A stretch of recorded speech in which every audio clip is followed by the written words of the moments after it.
নামাজের আগে জাতীয় মসজিদ বায়তুল মোকাররমে বর্তমান ও সাবেক খতিবের অনুসারীদের মধ্যে মারামারির ঘটনা ঘটেছে। এই ঘটনায় বেশ কয়েকজন মুসল্লি আহত হয়েছেন। শুক্রবার জুমার নামাজের আগে আগের খতিব মুফতি রুহুল আমিন বয়ান করতে গেলে এই সংঘর্ষ শুরু হয়।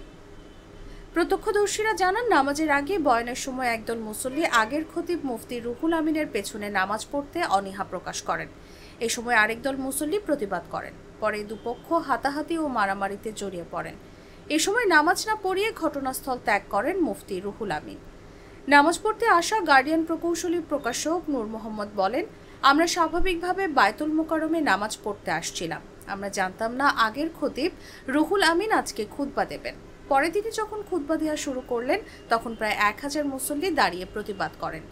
কিছু মুসল্লি ওনাকে নামাজ না পড়াতে বিনয়ের সঙ্গে অনুরোধ করেন।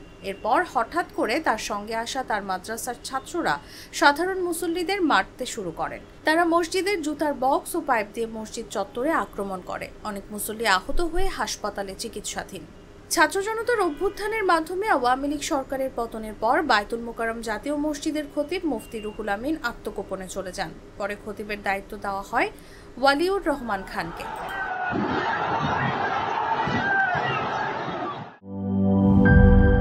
শিয়া বাটার ও ভিটামিন ই সমৃদ্ধ lily glam beauty soap. Lily, always beautiful.